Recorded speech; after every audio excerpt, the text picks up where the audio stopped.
নিকৃষ্ট ধর্ম ব্যবসায়ী ভণ্ড বেকুবের দল, যারা নিকৃষ্ট শয়তানের দল, যারা বহুরূপী শয়তানের দল, যারা নিকৃষ্টতম ডাকাত দল আর নিকৃষ্ট হাইজাকার বা নিকৃষ্ট অজ্ঞান পার্টি,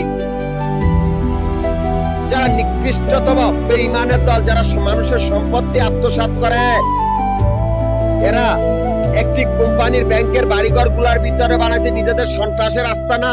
সেই কোম্পানির ব্যাংকের বাড়িঘর গুলার কর্মচারী বা ব্যবসায়ী খুন করে এমন একটা পরিস্থিতি করছে, সেই জায়গাতে তারা আস্তানা সন্ত্রাসের আস্তানা করছে। এই ভণ্ড বাবা গুলারে হাত পায়ে শিকল বাইন্দা হোগার মধ্যে বাস দিয়া তারপরে যাই খাড়া করাইয়া বুঝামু তোরা কাগর বাড়িঘরের ভিতরে আসস, তোরা পালাবি কই? তোদের সাহসটা বেশি। তোদের অনুসারী গুলা বেকুবের দল, যাদের অন্ধবিশ্বাসী, তাদেরকে গলা কাটা হবে। তারা অন্ধভাবে শয়তানকে সহায়তা করে। এই বেকুবের দলগুলারও গলা কাটামো, আর তোদের লাশ রাস্তাঘাটে পড়ে থাকবো, আর তোদের অনুসারী গুলার লাশ ঘরে ঘরে পড়বে। কই পালাবি? আমরা তৈরি করে তুমি তোরা দখল করবি, তা জীবনও হবে না। শয়তান যে পথের প্রতীক, আমি সেই পথের জল্লাদ।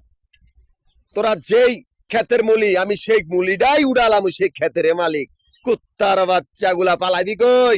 ওই বান্দির বুতগল নির্লজ্জ হারামখোরের দল।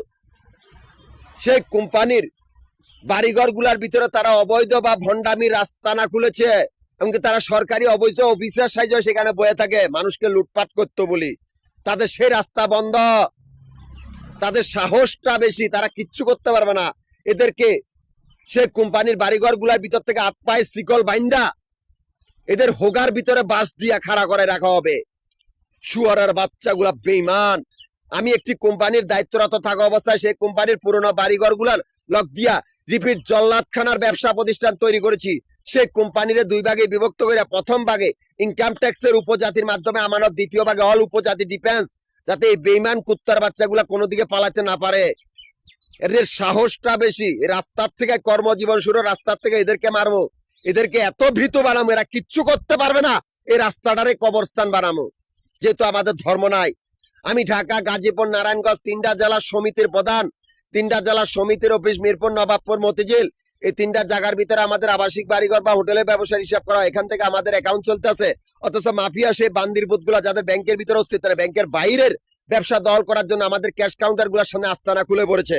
আমাদের সমিতির অফিসিয়াল কর্মচারী গুলার খুন করে, আমাদের সমিতির কাগজপত্র গুলা চুরি করে, আমাদের সমিতির সদস্য গুলার খুন করে এমন একটা পরিস্থিতি করছে যাতে আমরা না যাই। কি হবে? মিরপুর, নবাবপুর, মতিঝিল তিনটা জায়গার ভিতরে তিনটা শক্তিশালী জল্লাদখানা। তোরা পালাইবি কই?